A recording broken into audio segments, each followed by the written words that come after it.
ವರದಿ ಕ್ಯಾಬಿನೆಟ್ ನಲ್ಲಿ ಮಂಡನೆ ಆಗಿದೆ, ಎಕ್ಸೆಪ್ಟ್ ಮಾಡ್ತಾ ಇದ್ವಿ.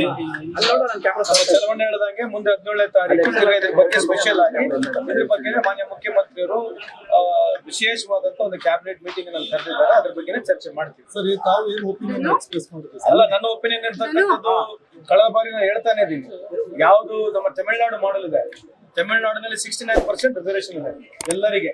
ಅದೇನಾದ್ರೆ ಈ ಯಾವಾಗ ಈ ಒಂದು ಏನೋ ರಿಪೋರ್ಟ್ ಬರುತ್ತೆ, ತಮಿಳುನಾಡಲ್ಲಿ ಇರ್ತಕ್ಕಂಥದ್ದು ಬ್ಯಾಕ್ವರ್ಡ್ ಕ್ಲಾಸಸ್ ಅಂದ ತಕ್ಷಣ ಯಾವ ರೀತಿ ಸೋಷಿಯಲಿ ಬ್ಯಾಕ್ವರ್ಡ್ ಇದಾರೆ ಅಂತಕ್ಕಂಥದ್ದು ರಿಪೋರ್ಟ್.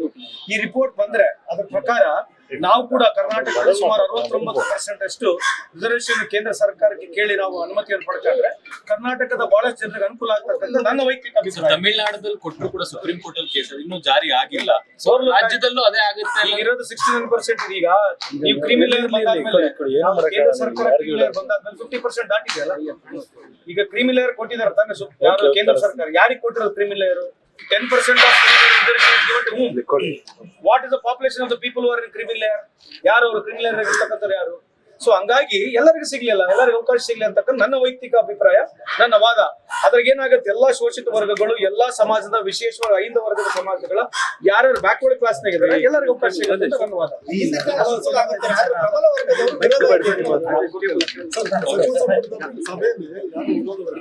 ಯಾರು ವಿರೋಧ ಪಡಿಸಿಲ್ಲ, ಏನೂ ಆಗಿಲ್ಲ. ಸರ್, ಈ ಕಡೆ ಈಗ ಎಲ್ಲರಿಗಿಂತ ಹೆಚ್ಚಾಗಿ ನಿನ್ನೆ ನಾನು ಯಾರು ವಿಜೇಂದ್ರ ಅವ್ರು ಮಾತಾಡ್ತಕ್ಕಂಥ ನೋಡ್ತಾ ಇದ್ದೆ. ರಾಹುಲ್ ಗಾಂಧಿ ಅವ್ರು ಇದ್ರೆ ಇವತ್ತು ಡೀಸೆಲ್ ಪೆಟ್ರೋಲ್ 2000 ಹೋಗುತ್ತೆ, 1500 ಹೋಗ್ತಕ್ಕಂಥ ಮಾತಾಡ್ತಾರೆ. ನಿಮಗೆ ಸ್ಪಷ್ಟೀಕರಣ ಕೇಳಕ್ಕೆ ಇಚ್ಛೆ ಪಡಿಸ್ತೀನಿ. UPA 1, UPA 2, UPA 2 ನಲ್ಲಿ ಸುಮಾರು UPA 1 ನಲ್ಲಿ UPA 2 ನಲ್ಲಿ 2004ರಿಂದ 2014 ಇಸ್ವಿವರೆಗೆ ನಾವು ಏನು ಆಯಿಲ್ ಪರ್ ಬ್ಯಾರಲ್ $105 ಖರೀದಿ ಮಾಡಿದ್ವಿ. ಪರ್ ಬ್ಯಾರಲ್ ನಾವು $105 ಆವರೇಜ್ ನಲ್ಲಿ ಖರೀದಿ ಮಾಡಿದೀವಿ. ಖರೀದಿ ಮಾಡಿ ಸುಮಾರು ನಾವು 55ರಿಂದ 60 ರೂಪಾಯಿ ಡೀಸೆಲ್ ಪೆಟ್ರೋಲ್ ಕೊಟ್ಟಿದ್ದೀವಿ. ಇವ್ರದ್ದು ಕಳೆದ 2014 ಇಸ್ವಿಯಿಂದ 2024 ಇಸ್ವಿವರೆಗೆ ಆವರೇಜ್ ಬೈಯಿಂಗ್ ಇರ್ತಕ್ಕಂಥದ್ದು it is less than $70. Average buying price is less than $70. ಈಗ ಮೊನ್ನೆ $13 ಕಮ್ಮಿ ಆಗಿ ಬಿಟ್ಟಿರೋದ್ರಿ.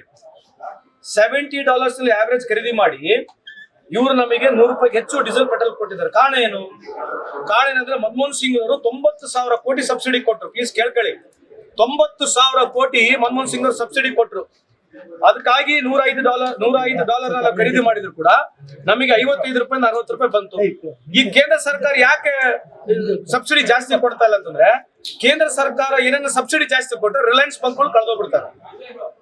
ಕೇಂದ್ರ ಸರ್ಕಾರ by chance if it increases more subsidy on this import of crude oil, automatically the Reliance bunks will get stopped because they cannot compete the Indian oil prices.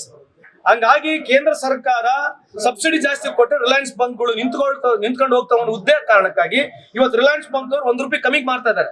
Open market ನಲ್ಲಿ ನಮ್ಮ Bharat petrol ಆಗಿರಲಿ, Indian oil ನಮ್ಮ bunks ಗಳಲ್ಲಿ $1 ಕಮ್ಮಿ ಮಾಡ್ತಾ ಇದ್ದಾರೆ. ಕಾರಣ ಇಷ್ಟೇ, ಅವ್ರು ಬದುಕಬೇಕು, ನಾವು ಜನ ನಷ್ಟ ಆಗೋಗ್ಬೇಕು. ಇವತ್ತೇನು ಪಾಪ ವಿಜೇಂದ್ರ ಅವ್ರು ಹೇಳ್ತಾ ಇದ್ದಾರೆ, ಏನು ರಾಹುಲ್ ಗಾಂಧಿ ಅವರ ಕಾಲದಲ್ಲಿ ನಮ್ಮ UPS ಸರ್ಕಾರದಲ್ಲಿ $105 ಖರೀದಿ ಮಾಡಿದ್ವಿ. ಈಗ ಆವರೇಜ್ $70 ನಲ್ಲಿದೆ. ಅದ್ರ ಜೊತೆಗೆ ಮೊನ್ನೆ $13 ಕಮ್ಮಿ ಆಗಿದೆ. ಇವ್ರು ಏನಂದ್ರೆ ಓದ್ಕೊಳಂಗಿಲ್ಲ, ಸರಿ ಏನು ಗೊತ್ತಿಲ್ಲ, ಚರ್ಚೆನೂ ಮಾಡಂಗಿಲ್ಲ. $13 ಕಮ್ಮಿ ಆದ್ರೂ ಕೂಡ $2 ಜಾಸ್ತಿ ಮಾಡಿದಾರೆ ತಿರ್ಗಾ. ಅದ್ರ ಜೊತೆಗೆ LPG ಗ್ಯಾಸ್ $50 ಜಾಸ್ತಿ ಮಾಡಿದ್ದಾರೆ. ಇದ್ರ ಬಗ್ಗೆ ಯಾರು ಚರ್ಚೆ ಮಾಡ್ಬೇಕು? ಈಗ 2013 ಮನಮೋಹನ್ ಸಿಂಗ್ ಸರ್ಕಾರ ಬಿಟ್ಟಾಗ $1023 ಗ್ಯಾಸ್ ಇತ್ತು. ಹೌದು, ಈಗ $850 ಇದೆ. ಸಬ್ಸಿಡೈಸ್ ಮಾಡಿದಾರಲ್ಲ ಅಂತಲ್ಲ, ಮತ್ತೆ ತಿರ್ಗಾ $50 ಜಾಸ್ತಿ ಮಾಡಿದಾರೆ ತಾನೆ. ಜಾಸ್ತಿ ಮಾಡಿದ್ರೆ 850 ಇದೆ. ಆಯ್ತ್ರಿ, ನಾವ್ 450. ನಿಮ್ಗೆ ಅದೇ ಅವ್ರು ಹೇಳ್ಬಿಡ್ತಾರೆ, ಹೇಳೋದಲ್ಲ ಸರ್, ಅದು ಇರೋದೇ ಹಂಗೆ. ನೀವು ಚೆಕ್ ಮಾಡಿ ನೋಡ್ರಿ. ನೋಡಿ ಸರ್, ಚೆಕ್ ಮಾಡಿ ನೋಡಿ ಹೇಳಿ.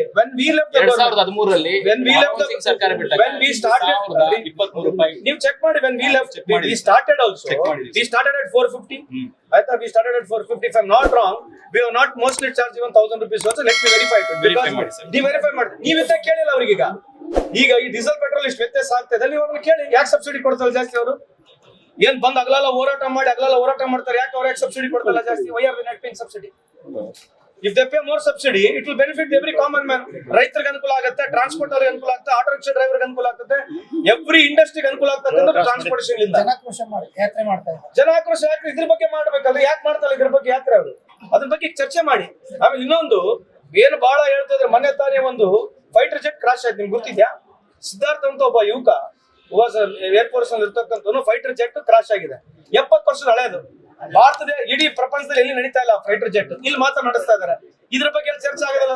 70 ವರ್ಷದ ಕಥೆ ಹೇಳ್ಕೊಂಡ್ ಕುಂದಿರ್ತಾರೆ ಬೆಳಗ್ಗೆ ಸಾಯಂಕಾಲವರೆಗೆ. ಮೊನ್ನೆ UP ನಲ್ಲಿ 23 ಜನ ಸೇರಿ ಒಂದು 19 ವರ್ಷ ಹುಡುಗಿಗೆ 7 ದಿನ ರೇಪ್ ಮಾಡಿದ್ದಾರೆ. 7 days they have raped. ಇದ್ರ ಬಗ್ಗೆ ಇಲ್ಲಿ ಚರ್ಚೆ ಇಲ್ಲ ಸರ್. ಬೆಂಗಳೂರಲ್ಲಿ ಮಧ್ಯರಾತ್ರಿ ಒಂದು ಹುಡುಗಿ ತಪ್ಕೊಂಡಿದೆ. ಚರ್ಚೆ ಉತ್ತರ ಪ್ರದೇಶದ ಬಗ್ಗೆ ಅಲ್ರಿ, ಬೆಂಗಳೂರು ಬಗ್ಗೆ ನಾನು ಗೃಹ ಸಚಿವರು ಹೇಳ್ತಾರೆ, ಹೇಳ್ತೀನಿ. ಇದೊಂದು ಸಣ್ಣ ಘಟನೆ, ಬೆಂಗಳೂರು ಘಟನೆ. ಅದನ್ನ ನೀವು ಗೃಹ ಸಚಿವರು ಕೇಳಿ. ಅಲ್ಲ, ನೀವು ಉತ್ತರ ಪ್ರದೇಶ ಹೇಳೋ ಬಗ್ಗೆ ಕರ್ನಾಟಕದ ಯಾಕೆ ಹೇಳ್ತೀರ ಕೇಳ್ರಿ ನಿಮಿಷ. 23 days is raped. 23 days is raped. ಬೆಳಗಾವಿಯಲ್ಲಿ ಸಾಮೂಹಿಕವಾಗಿ ಸರ್, ಬೆಳಗಾವಿಯಲ್ಲಿ ಸದನ ನಡೆಯುವ ಸಂದರ್ಭದಲ್ಲಿ ಆಗಿತ್ತು. ಅದಕ್ಕೆ ನೀವೇನ್ ಮಾಡ್ಬೇಕಂದ್ರೆ ಇಂಥವ್ ಎಲ್ಲೆಲ್ಲ ಆಗ್ತಾವಲ್ಲ ಇದನ್ನ ಎಲ್ಲ ತೋರಿಸ್ತೀವಿ. ಚರ್ಚೆ ನೀವು ನಮ್ಮ ರಾಜ್ಯದ ಬಗ್ಗೆ ಮಾತಾಡೋದು ಬಿಟ್ಬಿಟ್ಟು ಬೇರೆ ರಾಜ್ಯದ ಬಗ್ಗೆ ಮಾತಾಡೋದು ಹೇಗೆ ಸರ್? ನೀವು ಜವಾಬ್ದಾರಿಯುತ ಮಿನಿಸ್ಟರ್ ಸರ್, ವಿರೋಧ ಮಾಡೋದಕ್ಕೋಸ್ಕರ this is 23 people. It's a mass rape ಆಗಿರ್ತಕ್ಕಂಥದ್ದು. It's a very important issue. ಬೆಳಗಾವಿಯಲ್ಲಿ ಆಗಿದ್ದು ಇಂಪಾರ್ಟೆಂಟ್ ಅಲ್ವಾ? ಹೌದ್ರಿ, ಚರ್ಚೆ ಮಾಡೋಣ. ಮತ್ತೆ ಯಾವಾಗ ಸರ್ಕಾರ ಏನ್ ಮಾಡ್ತು ಸರ್? ಸಮಸ್ಯೆ ಇದೆಯಲ್ಲ ಅರೆ ನಮ್ಮ ರಾಜ್ಯದ ಬಗ್ಗೆ ನಾವು ಮಾತಾಡ್ತೀವಿ. ಎಲ್ಲಿ ಸರ್? ಎಲ್ಲಿ ಮಾತಾಡ್ತೀವಿ? ಸಣ್ಣ ಘಟನೆ ಅಂದ್ರು ಹೋಮ್ ಮಿನಿಸ್ಟ್ರು. ಸಣ್ಣ ಘಟನೆ ಅಂದ್ರು ಸಣ್ಣ ಘಟನೆ ಅಂದ್ರು ಹೋಮ್ ಮಿನಿಸ್ಟ್ರು. ಹೋಮ್ ಮಿನಿಸ್ಟರ್ ಸಾಹೇಬ್ರು ಮಾತನಾಡಿದ ತಕ್ಷಣ ನೀವು ಕೇಳ್ರಿ. Because if he has replied to that, he is answerable. If I am asking a question, I have got every right to ask. You also got every right to ask. ಈಗ ನೀವು ಅದನ್ನ ಕೇಳ್ಬೇಡ್ರಿ, ಇದನ್ನ ಮಾತಾಡ್ಬೇಡ್ರಿ ಅಂತಂದ್ರೆ ನೀವು ಕುಂಭಮೇಳದಲ್ಲ ಮತ್ತೆ ಕರ್ನಾಟಕದ ಕೇಳಿದ್ರ ಅವಾಗ ಅಲ್ಲ. ಕುಂಭಮೇಳ ವಿಷಯ ಕಡ್ರಿ, ಕುಂಭಮೇಳ ವಿಷಯಗಳು ನೀವೆಲ್ಲ ಕರ್ನಾಟಕ ಕೇಳಿಲ್ಲ. ಬೆಳಿಗ್ಗೆ ಬಂದ್ ದಿನ ಬೆಳಿಗ್ಗೆ ಕೇಳಿದ್ರಲ್ಲ, ಅವಾಗ ಯಾಕೆ ಕೇಳಿದ್ರಿ? ಅವ್ ಕರ್ನಾಟಕ ವಿಷಯ ಅಲ್ಲ ಅದು. ಹಿಂಗೆ ಎಲ್ಲ ವಿಷಯಗಳು ಇರ್ತಾವ್ರಿ. ಯಾವ ವಿಷಯಗಳು ಪ್ರಮುಖ ವಿಷಯಗಳು ಎಲ್ಲ ತಗೋಬೇಕು, ಮಾತಾಡ್ಬೇಕು. ಅಲ್ರಿ ಅದು ಬೇಕೆ ಅಲ್ರಿ, ಅದು ಬೇರೆ ಪ್ರಶ್ನೆ ರೀ. Everybody has got right to go. ಬೇರೆ ಪ್ರಶ್ನೆ ಅಲ್ರಿ, ನೀವು ಏನ್ ಹೇಳಿದ್ರಿ? ಈ ವಿಷಯ ಮಾತಾಡೋದು ಬೇರೆ ಬೇರೆ ಕರ್ನಾಟಕ ಬಗ್ಗೆ ಮಾತಾಡ್ರಿ. ಸ್ಟಾಕ್ ಎಕ್ಸ್ಚೇಂಜ್ ಮಾತಾಡ್ಬೇಡಿ ಅಂದಿಲ್ಲ ಸರ್. ಸ್ಟಾಕ್ ಎಕ್ಸ್ಚೇಂಜ್ 85 ಲಕ್ಷ ಕೋಟಿ ಲಾಸ್ ಆಗಿದೆ. ಅದನ್ನ ಕೇಳಿ ಸರ್. ಸ್ಟಾಕ್ ಎಕ್ಸ್ಚೇಂಜ್ ಬಿಜೆಪಿ ಅವ್ರನ್ನ ಕೇಳ್ರಿ. ಈಗ ಸ್ಟಾಕ್ ಕೇಳ್ತೀವಿ ಸರ್ ನಾವು. ಬಿಜೆಪಿ ಅವರು ಸಂತೋಷ್ ಲಾಡ್ ಹೆಂಗೋ ಬಿಜೆಪಿ ಅವರು ಹಂಗೆ ಸರ್. 85 ಲಕ್ಷ ಕೋಟಿ ಲಾಸ್ ಆಗಿದೆ. ಇದ್ರ ಬಗ್ಗೆ ಬಿಜೆಪಿ ಅವರು ಚರ್ಚೆ ಮಾಡ್ಲಿ. ಇದ್ರ ಬಗ್ಗೆ ಬಂದ್ ಮಾಡ್ಲಿಲ್ಲ. ಕಳೆದ 6 ತಿಂಗಳಲ್ಲಿ ಸ್ಟಾಕ್ ಎಕ್ಸ್ಚೇಂಜ್ ನಲ್ಲಿ 85 ಲಕ್ಷ ಕೋಟಿ ದೇಶ ದಿವಾಳಿ ಎದ್ದೋಗಿದೆ. ಯಾರು ಸ್ಮಾಲ್ ಟೈಮ್ ಇನ್ವೆಸ್ಟರ್ಸ್ ಮಾಡ್ತಾರೆ, ಯಾರು ರಿಟೇಲ್ ಇನ್ವೆಸ್ಟರ್ಸ್ ಇದಾರೆ, ಅವರ ದಿವಾಳಿ ಎದ್ದೋಗಿದ್ದಾರೆ. ಪ್ರಧಾನಮಂತ್ರಿ ಅವರು, ಅಮಿತ್ ಶಾ ಅವರು ಎಲ್ಲರಿಗೆ ಪ್ರೋತ್ಸಾಹ ಹೇಳಿದ್ರು. ನೀವು ಬಂದು ಸ್ಟಾಕ್ ಎಕ್ಸ್ಚೇಂಜ್ ನಲ್ಲಿ ದುಡ್ಡು ಹಾಕ್ರಿ, ನೀವು ಯಾವ ರೆಕಾರ್ಡಿಂಗ್ ದುಡ್ಡು ಮಾಡ್ತೀರಿ ಅಂತ ಹೇಳ್ತಾರೆ. ನೋಡ್ರಿ, ಸ್ಟಾಕ್ ಎಕ್ಸ್ಚೇಂಜ್ ರಿಕವರಿ ಆಗುತ್ತೆ, ಬಟ್ ಪೀಪಲ್ ಹೂ ಲಾಸ್ಟ್ ಮನಿ ಅವ್ರು ಯಾವತ್ತೂ ರಿಕವರ್ ಆಗಲ್ಲ. ಲಾಭ ಮಾಡ್ತಕ್ಕಂಥದ್ದು ಯಾರು? Who have got holding capacity. ಯಾರು ದೊಡ್ಡ ದೊಡ್ಡ ಜನರ ಹತ್ರ ಹೋಲ್ಡಿಂಗ್ ಕೆಪಾಸಿಟಿ ಇರ್ತದೆ ಡೌನ್ ಮಾರ್ಕೆಟ್ ನಲ್ಲಿ, ಅವ್ರು ಪುನಃ ಖರೀದಿ ಮಾಡ್ತಾರೆ, ಅವರೇ ಹೋಲ್ಡ್ ಮಾಡ್ತಾರೆ. ಇವತ್ತು ಸುಮಾರು 85 ಲಕ್ಷ ಕೋಟಿ ಲಾಸ್ ಆಗಿದ್ರೆ ಇದ್ರ ಬಗ್ಗೆ ಎಲ್ಲ ಚರ್ಚೆನೇ ಆಗಿದ್ರೆ ಬಿಜೆಪಿ ಮಾಡ್ಬೇಕಲ್ಲ ಇದ್ರ ಬಗ್ಗೆ.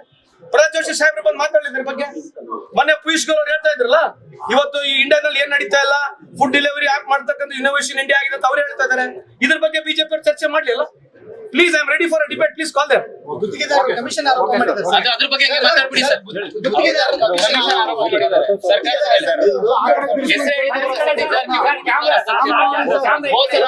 ಹೆಸರು ಗುತ್ತಿಗೆದಾರರು ಏನೇನು ನಮಗೆ ಆರೋಪ ಮಾಡಿದ್ದಾರೆ, ಮುಖ್ಯಮಂತ್ರಿಯವರು ಸರ್ಕಾರ ಅದಕ್ಕೆ ಏನು ರಿಪ್ಲೈ ಕೊಡಬೇಕು ಅವ್ರು ಖಂಡಿತ ಕೊಡ್ತಾರೆ. I cannot discuss on this because still ಇನ್ನೇ ಆಗಿದೆ. ಅದಕ್ಕೆ ಸರ್ಕಾರ ಏನು ಪ್ರತಿಕ್ರಿಯೆ ಕೊಡಬೇಕು ಕೊಡುತ್ತದೆ. 40% ಸರ್ಕಾರ ಇದ್ದಾಗ 40% ಹೇಳಿದ್ರೆ ಸರ್, ಈಗ ಅವರೇ ಆರೋಪ ಮಾಡ್ತಿರೋದು. ಸಂತೋಷ್ ಸರ್, ಈಗ ಅವರೇ ಹೆಸರು ಆರೋಪ ಮಾಡ್ತಾರೆ ಸರ್. ಹೆಸರು ಹೇಳಿ ಬಿಜೆಪಿ ಮೇಲೆ ಕಾಂಟ್ರಾಕ್ಟ್ ಅಸೋಸಿಯೇಷನ್ ಅವ್ರ ಹೆಸರು ಹೇಳಿರ್ಲಿಲ್ಲ, ಇಲ್ಲಿ ನೇರವಾಗಿ ಹೆಸರು ಹೇಳ್ತಾರೆ. ಇನ್ನು ಮಿನಿಸ್ಟರ್ ಮುಂದುವರೆದವ್ರು ಇಬ್ರು. ಇದ್ರ ಬಗ್ಗೆ ಖಂಡಿತವಾಗ್ಲೂ ಸರ್ಕಾರ ಕ್ರಮ ತಗೊಳುತ್ತೆ. 40% ನಾವ್ ಹೇಳಿಲ್ಲ, ಅದು ಹೇಳಿದ್ರು 40% ನೀವ್ ಹೇಳಿದ್ರೆ ಅಂತ ಹೇಳಿದ್ರು. 40% ನಾವ್ ಹೇಳಿರ್ತಕ್ಕಂಥದ್ದಲ್ಲ. ಈಗ ನಮ್ಮೆಲ್ಲ ಆರೋಪ ಮಾಡಿರ್ತಕ್ಕಂಥದ್ದು ಅವರೇ ಇದ್ದಾರೆ. ಅದ್ರ ಬಗ್ಗೆ ಸರ್ಕಾರ ಕ್ರಮ ತಗೊಳುತ್ತೆ. 60% ಆಗಿದೆ ಏನು ಅಂತ ಡೆಫಿನೆಟ್ಲಿ ಅಲ್ಲ, what ever if they have told definitely will look into that. Yes sir. Latest ಹಾಗೂ ಇಂಟ್ರೆಸ್ಟಿಂಗ್ ಸುದ್ದಿಗಳಿಗಾಗಿ ಬಾಸ್ ಟಿವಿ ಕನ್ನಡ ಚಾನೆಲ್ನ ಸಬ್ಸ್ಕ್ರೈಬ್ ಮಾಡಿ. ಹಾಗೆಯೇ ಬೆಲ್ ಐಕಾನ್ ಪ್ರೆಸ್ ಮಾಡಿ. ಇದರ ಜೊತೆಗೆ ಫೇಸ್ಬುಕ್, ಇನ್ಸ್ಟಾಗ್ರಾಮ್, ಎಕ್ಸ್ ನಲ್ಲೂ ಮಿಸ್ ಮಾಡದೆ ಫಾಲೋ ಮಾಡಿ.